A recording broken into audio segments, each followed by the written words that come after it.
વિદ્યાર્થી મિત્રો, ધોરણ 10 અને 12ની પરીક્ષા માટે આપને ખૂબ ખૂબ શુભેચ્છાઓ। આવો પરીક્ષા આપતી વખતે વિદ્યાર્થીઓએ ધ્યાનમાં રાખવા જેવી અગત્યની માહિતી મેળવીએ। વિદ્યાર્થીઓ પરીક્ષા કેન્દ્રમાં પ્રવેશ કરતી વખતે પ્રવેશપત્ર હાથમાં રાખો, જેથી પ્રવેશ મેળવતી વખતે ચકાસણી કરવામાં સરળતા રહે। પરીક્ષા સ્થળ ઉપર બિનજરૂરી સામાન કે સ્કૂલ બેગ લાવવાની નથી। ભૂલથી લાવ્યા હોવ તો નિર્ધારિત કરેલ જગ્યાએ મૂકવી। પરીક્ષા સ્થળ પર દર્શાવેલ બેઠક વ્યવસ્થા જાણી લેવી।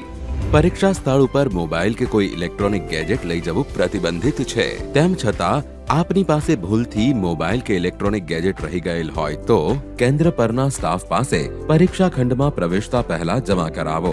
પ્રિન્ટેડ કે હસ્તલિખિત પરીક્ષાલક્ષી માર્ગદર્શક વાંચન સાહિત્ય ભૂલથી લાવ્યા હોય તો પશ્ચાતાપ પેટીમાં મૂકવું।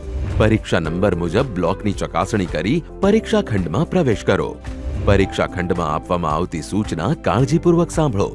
દરેકને મુખ્ય જવાબ વહી મળી જાય ત્યાં સુધી શાંતિથી બેસવું। ત્યારબાદ સૂચના મુજબ મુખ્ય જવાબ વહીમાં વિગત ભરવી।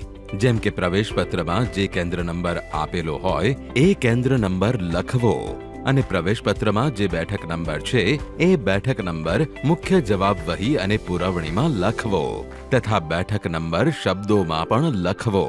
વિદ્યાર્થીઓએ સહી અચૂક કરવી। ત્યારબાદ વિષયનું નામ અને કોડ નંબર, પરીક્ષાની તારીખ અને જવાબની ભાષા લખવી।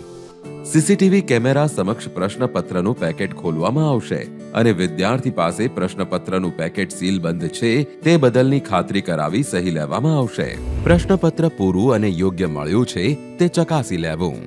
દરેક વિદ્યાર્થીઓએ બારકોડ સ્ટીકર પર લખેલ બેઠક નંબર તથા પ્રવેશપત્ર પર લખેલો બેઠક નંબર એક જ છે તેની ખાસ ચકાસણી કરી લેવી।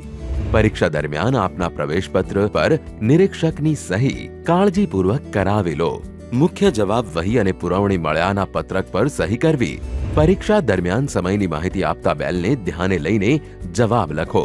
10 મિનિટ બાકી હોવાનો બેલ વાગે ત્યારે પુરવણી જોઈતી હોય તો લઈ લેવી અને દોરાથી મુખ્ય જવાબ વહી અને પુરવણી બાંધી દેવી તથા સરવાળો કરી તેની સંખ્યા લખી દેવી। ત્યારબાદ કોરા પેજ પર લાઈન કરી દેવી અને છેલ્લે સૂચના મુજબ મુખ્ય જવાબ વહી અને પુરવણી પર સ્ટીકર લગાવવું। પરીક્ષા પૂર્ણ થયાનો બેલ વાગે એટલે બધા વિદ્યાર્થીઓએ લખવાનું બંધ કરવું અને ખંડ નિરીક્ષક બધાની જવાબ વહી લઈ લે ત્યાં સુધી શાંતિથી પોતાની જગ્યાએ બેસવું।